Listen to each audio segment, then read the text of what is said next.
Hello, j'ai une petite leçon, une petite pensée à partager avec toi par rapport au livre d'Esther. Esther 6, le verset 1.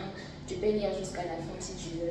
Mais j'aimerais partager avec toi spécialement le verset d'Esther 6, verset 1, 2, et si tu peux continuer. Lorsque vous lisez Esther 6, 1, on dit bien, le roi ne fit pas trouver sommeil.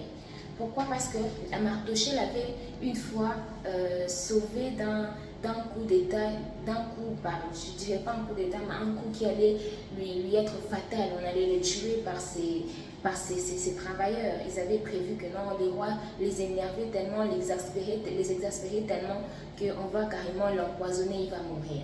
Et quand Mardochée a entendu cela, il a fait signe à Esther. Esther a fait signe au roi, et le roi a remarqué que non, c'était vrai. Et puis on a écrit dans le livre des annales, le livre des souvenirs, des bonnes actions qui ont été faites en faveur du roi, au nom de Mardochée.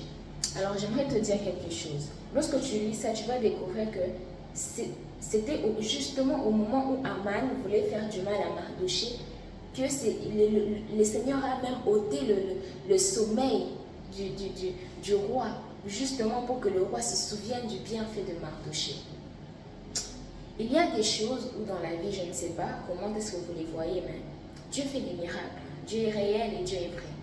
Il fait des miracles et tu ne sais pas où la grâce de l'Éternel, la bonté de l'Éternel, sa miséricorde, ni même sa faveur va te trouver.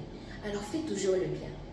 Il va même faire manquer le sommeil au roi justement pour toi, juste pour te faire du bien. Tu ne sais pas par qui le Seigneur va passer pour te faire du bien. Ça peut être un roi, ça peut être un serviteur comme Aman qui a été guéri de la lèpre par son esclave, une esclave qui l'a permis d'être guérie.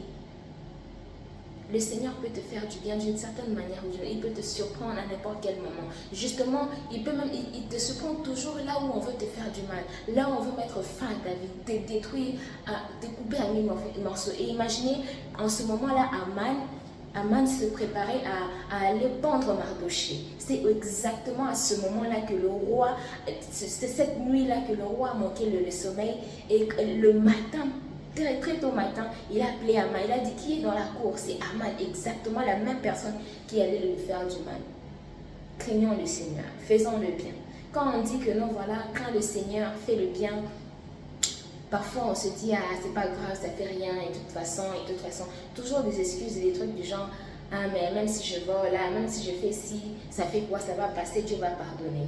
C'est vrai, Dieu va pardonner, mais les conséquences sont lourdes à supporter et lourdes à transporter. Craignons le Seigneur, ça ne nous coûte pas grand chose, et même si ça nous coûte, sachez que ce que nous allons recevoir sera bien au-delà de ce que cela a pu nous coûter. Parce que le Seigneur, il est rémunérateur de ceux qui le cherchent. Quand tu crains réellement le Seigneur, il saura te faire du bien. Quand tu crains le Seigneur, il mettra même en ta faveur même tes ennemis. Il va te favoriser même devant tes ennemis, comme il a fait avec Mardochée. Il a favorisé même devant Aman qui cherchait à le tuer à tout prix. Je t'encourage vraiment à faire la volonté de Dieu, à craindre le Seigneur, à aimer Jésus, à prier le Seigneur. À ne pas sur ce que les autres disent. Ils n'ont qu'à frimer s'ils veulent. Ils n'ont qu'à se faire voir s'ils veulent. Toi, fais la volonté de Dieu. Et tu en récolteras le fruit. Et crois-moi, c'est vrai que le parcours est amer, mais le fruit est tellement agréable que tu vas oublier même toute ta peine. Que le Seigneur te bénisse.